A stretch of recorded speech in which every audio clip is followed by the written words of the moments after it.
7:30 on the dot on your Tuesday morning. This morning, hundreds of new COVID cases are still being reported in Spokane County.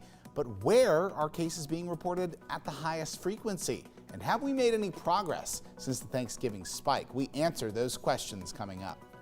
And we are looking at snow working its way into the inland Northwest. We've seen a little, but I gotta talk about when the real snow arrives. Attention all last-minute shoppers. Today is an important deadline if you're trying to mail out those Christmas presents. Up with KREM begins now. Good morning and thank you so much for joining us here on Up with KREM. You can help local businesses this morning by swinging through Blissful Blends coffee this morning. Proceeds from this week are going to other small businesses. For every dollar donated, they are matching that amount. So your cup of coffee will go a long way. If you're up on the South Hill, your money will go to Jenny's Cafe. And if you're pick up your coffee on Mission Avenue, you're donating to Kitty Cantina. And the location on Nevada is helping out Frank's Diner. I know Blissful Blends is one of Up with KREM's favorites. I know Jeremy and Joshua go there often, so I know today and this week will be an awesome way to not only help one local business, but many in our area. Yeah, you know, I think I have a confession. If anyone out there works at a coffee shop and they see me every day, they probably think I'm very loyal. But I just drink a lot of coffee. There's so many of them. We need it. Here. Yeah, exactly. Yeah, on this shift, coffee is all of our best friends. But yeah, Dana Marie, I was there yesterday getting what I promised I was going to get: coffee and a chorizo breakfast burrito. I have a confession. I did not get the chorizo burrito. I was like, oh, I think I'm just going to do coffee. But the burrito is so good. Yeah, there you go. I did learn something. We should feel very lucky here, at least in Spokane and Washington. In California, they're not allowed to have coffee stands in parking lots. What? It's just not something that is allowed. I know. So when I'm home visiting family, I'm just so angry looking for my coffee shop. So we're lucky here to have them. Can you imagine Dana Marie driving around going, where are the coffee stands? Just cursing under her breath. No, that's exactly what happened. Exactly. I love it, Dana Marie. Oh, it's so great. All right, well, let's talk about a forecast that might have you wanting one of those coffee stands in your morning commute. It's a little bit of snow. Right now, not much. We've seen some already, but the bulk of this falls after you get to work. I think that's the good news here. Temperatures hovering right around freezing early on this morning, and for that reason, the roads are moving along pretty good. We aren't seeing too many spots that are still very, very icy, but we are seeing some spots that are already getting a bit of snow. We saw our first swath move through, and get ready, here comes our second swath, and this is one where I think we start to see it become more steady as we scoot through the day. In fact, I think we're kind of in the snow once this next one arrives. We'll see it continue. I think 10 a.m. is going to be the heaviest of the snow, and then it starts winding down as we get into the afternoon. All said and done, about an inch on the ground for us, even more as you make your way into North Idaho. Temperatures, though, on the rise. Look at that 38 degrees later on this afternoon and this evening. That means that our inch that falls here in Spokane, it melts later on today, and it becomes a slushy mess just in time for your evening commute. So, just know this morning, you dodge a bullet. Later today,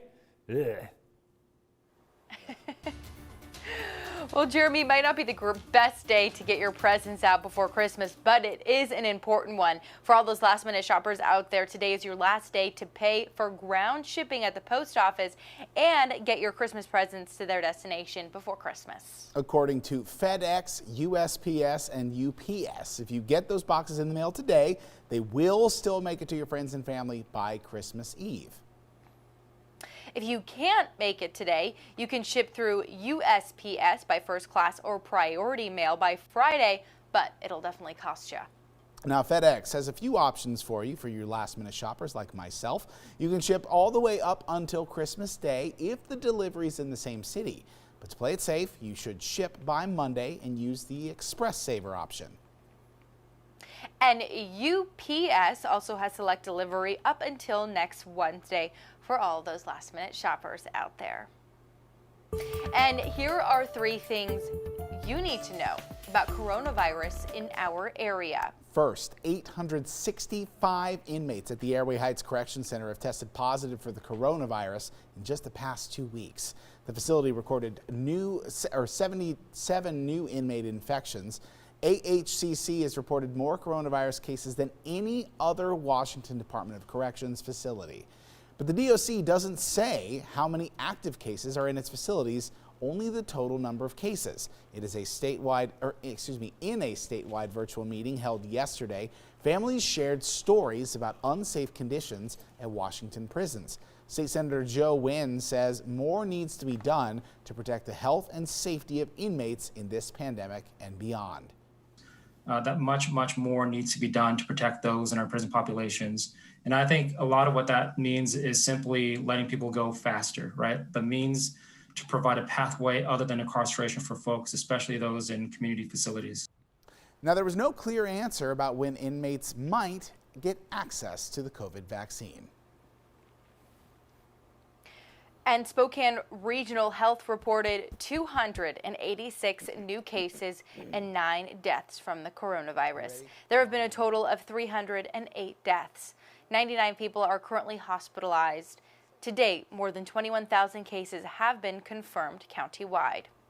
Looking across state line, the Panhandle Health District is reporting 451 new coronavirus cases since Saturday. There were 3 new deaths recorded, and there are currently 78 hospitalizations due to COVID-19. Now, we know it's going to be months before all of us will finally have access to the COVID-19 vaccine. So today, we want to look at some very specific questions about our situation right now in Spokane County. I want to take a closer look at how that Airway Heights Correctional Facility outbreak is impacting all of our overall cases in Spokane County. I also want to look for any sign of progress that we might have seen since this Thanksgiving holiday. And our final question this morning, where are we seeing the highest frequency of outbreaks throughout Spokane County? Now, on the Spokane Regional Health District data portal website, there's a new note that says cases reported between December 7th and December 12th. So we're talking about last Monday through Saturday. They will include the 700 plus positive cases that are connected to the Airway Heights Correction Center outbreak.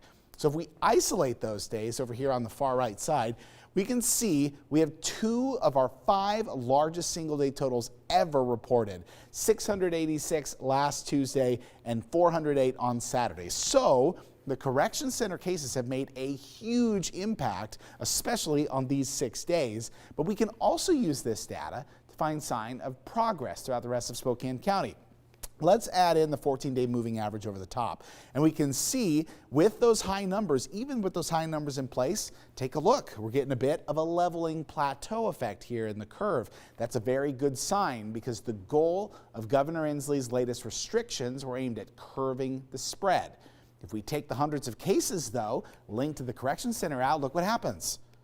That's something we haven't seen in a while. Based on the statement and the data from SRHD, these case numbers in Spokane County would figuratively be dropping for the first time since mid-August. So if we're looking for any sign that statewide mandates could be working, this is it. Now our final question today, where are we being hit the hardest across Spokane County? SRHD uses this map to also track cases by zip code, and the darker this blue spot, the higher the frequency of cases in that area. So let's take a closer look. The highest frequency of cases comes from the 9901 zip code with a rate of 7,051 per 100,000 people. That's the Airway Heights neighborhood. The rate is much higher than the second highest frequency, which is 5,871 per 100,000 in the 99218 zip code. That covers the border of Spokane with Country Homes, Fairwood, and Town and Country. The third highest frequency of infection comes from 99216 zip code in Spokane Valley, where the rate is at 5,134 per 100,000. Jeremy? Well, we are looking at a bit of snow coming down early on this morning. We're going to talk about it, let you know how long it lasts, and how much you can expect as we close out the day. And this morning, we want to know if you will get the COVID-19 vaccine. Head to our Twitter page, KREM2, to vote in our live poll right now. The results are in. We're going to take a look at those after the break.